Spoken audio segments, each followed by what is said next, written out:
afternoon guys. Ayan, katatapos lang ng work. Busy na yung deer foot Yan ang ating view ngayon Ganda na. Wala ng yelo. Ito papunta to ng Boo River Parang mga channel yan Tapos ayun. Ito 17 yan 17 Avenue. Ayan, downtown. Ayun ang downtown, diba? Kitang-kita yung Calgary Tower. Busy na. Maganda rin mag-ano rito overlooking May inutusan lang kasi ako na bumili sa Hong Kong. So on my way tong lugar na to. Marami rin mga nagpapahinga dito Pakita ko lang yung deer foot kung gaano ka busy. Maya lang yan, sobrang busy na. Time check is 2:30. May golf course dyan Golf course yan yung pinaka yan, golf course. Tapos may bike lane din sa baba. Sarap na ng araw ngayon. Sana hindi na mag-snow. Ayan. Nakakatuwa lang tumambay dito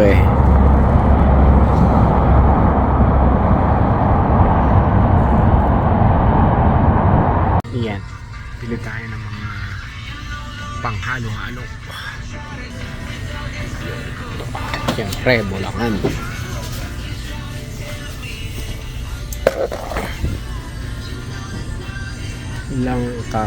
Ito masarap din to mga puno. Pero yung mga puno balls yung masarap well, yung mga puno balls ganda sana kung malaki nito Ayan.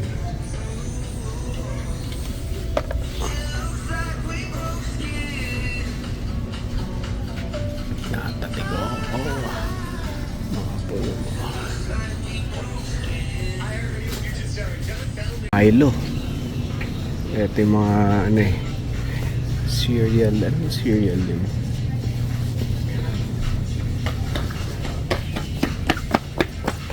Coffee ko brownie.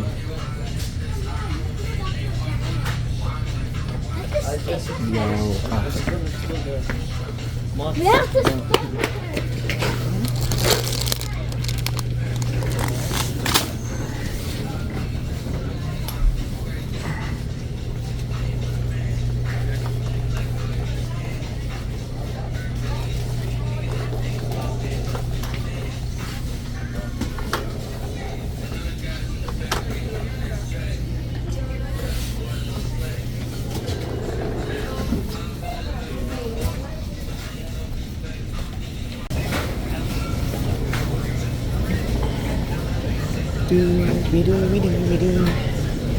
Tinapay.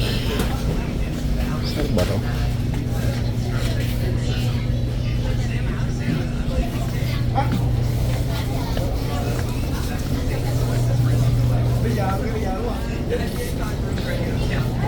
Ay, yung egg pie. Baka may egg pie. Egg pie.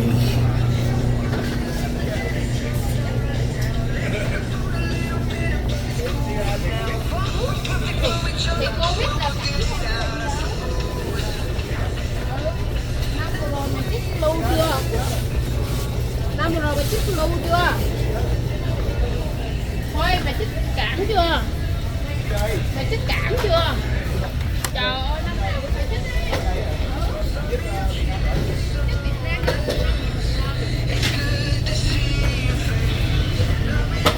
So yan guys, tapos na tayo mamili. Init. Sobrang init ngayon. Nasa 15 pero iba Iba yung init. Ayan. Natawa ako doon sa matanda lumapit sa akin, nagwawalis siya. Sabi niya, "How is your truck?" Sabi ko, "It's good." Sabi ko, "It's still running." Kasi puro hail damage, sabi ko ganyan. No, sabi niya, "Not that. I mean, ano raw yung yung magandang klase ng truck. Sabi ko, kung bibili uli ako, probably I'll buy a Asian truck like Tacoma o kaya Tundra. Yun yung mga medyo matibay, lalo na yung mga older models nun. Kaya hanggang ngayon di bumababa yung mga presyo nun. Sabi ko, huwag ka nang bumili ng mga ganito, mga GMC, mga Chevy. Although okay din naman siya, okay din naman tumakbo, kaya lang sabi ko mas iba yung yung may mga kakilala rin kasi ako na mga gumagamit ng mga truck na Tundra tsaka Tacoma mas maganda yung yung performance niya. Sabi niya, I want to buy a truck. Sabi ko, yeah, for sure. Lahat naman tayo kaya naman natin, basta gusto natin, mabibili natin yan dito. Yeah, I'm happy. Sabi niya, I'm happy to talk to you. Sabi niya. Natawa lang ako kasi parang all of a sudden out of nowhere kinausap niya ako. Kala ko naman may pagkakamali ako sa parking or hindi pala. So yun, tara na, uwi na tayo. Aabutin tayo ng traffic dito, sigurado yan, 3:00 na. So yan na, gagawin ko na yung halo-halo. Nakagawa na ako ng minatamis na kamote. Niluto ko lang sa brown sugar. Tapos yan na, pinagbubuksan ko na. Si Jermaine, pinabili ko dyan sa Chalo, nalimutan ko magpabili ng ube na ice cream. Meron dyan ube makapuno. Tapos syempre, evaporated. So assemble ko na siya while waiting dun sa yelo at saka sa ice cream.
So yan na-portion ko na.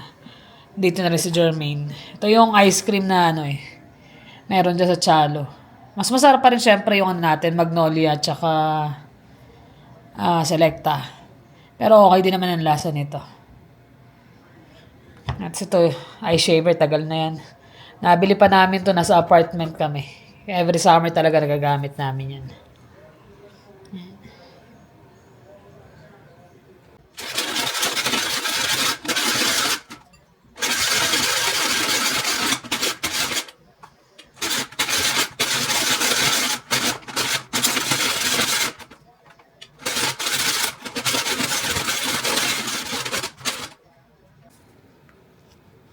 Yun. Ganito nga lang yung kulay ng pagka-ube makapuno niya. Light lang siya. Light purple ang kulay niya. Tsaka parang sticky siya. And sticky siguro dahil dun sa makapuno. Sa'yo yan. Siyempre, hindi yan mababawa ng walang ebap. Sabi mo, tama na. Good.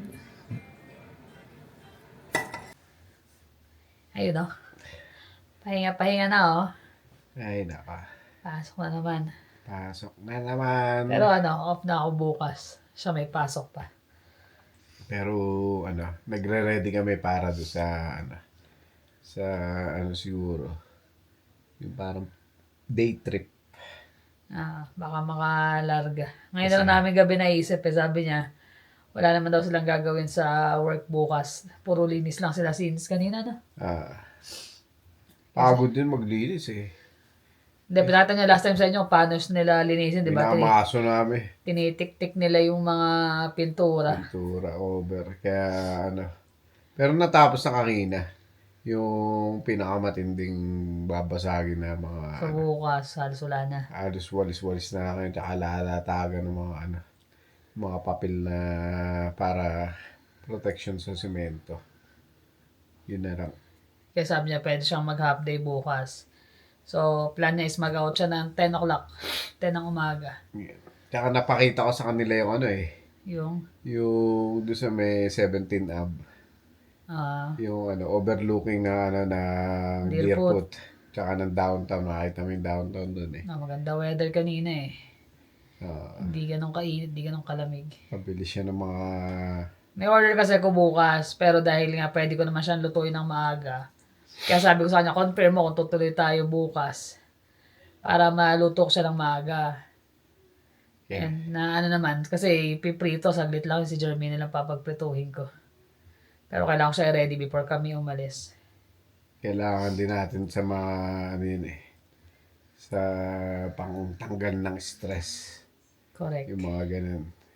So kahit na medyo malayong drive, okay lang.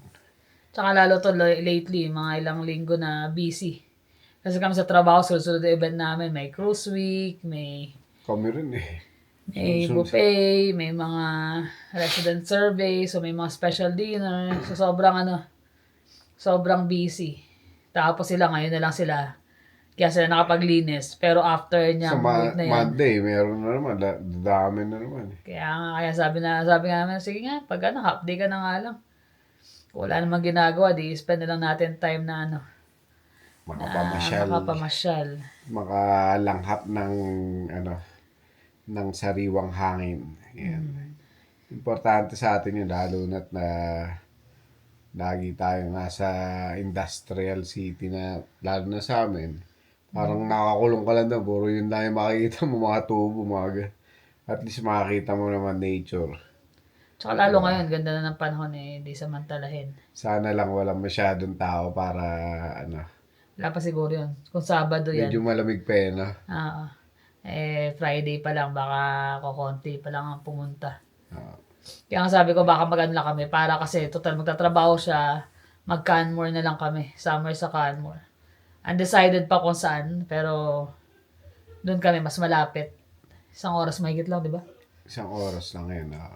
Kasi sa Kananaskis, halos 2 oras yun, ano? Mas mauuna yon. Pero Kanaskis kasi pag Paloob. paloob pa yon, parang halos 1 hour pa.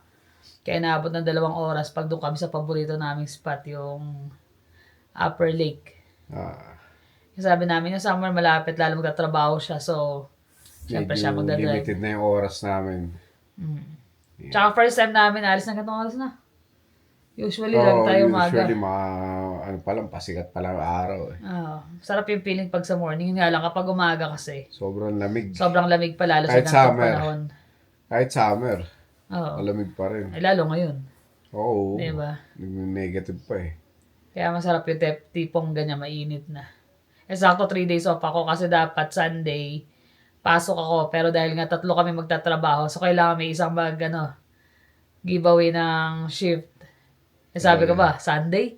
Ako na lang. Sabi ko, kahit na pumasok, ako na lang mag-off. Kaya minsan lang yun eh. Kami yata yung mga nagtatrabaho na umaayaw na sa overtime eh. Hindi ako nga, hindi overtime eh. Regular hours ko yun eh. Inayawan mo. So, supposed to be. Pero dahil nga off ako lagi ng Friday, Saturday, so yung Sunday, di might as well kunin ko na rin na Kasi parang nakakapagod na rin talaga. Kaya hindi na namin hinakakad yung maraming overtime o may overtime. Sandi, kaya nga medyo mahina resistensya natin lately kasi nga busy, trabaho, kulang sa tulog din. Maagang gumigising. Isa pa yun. Kaya talagang yung mga kalusugan eh. Kaya sabi namin, time to relax naman. Labas tayo. Kahit pa paano makapaglakad-lakad, makalanghap ng masarap na sariwang hangin. Kailangan natin yan.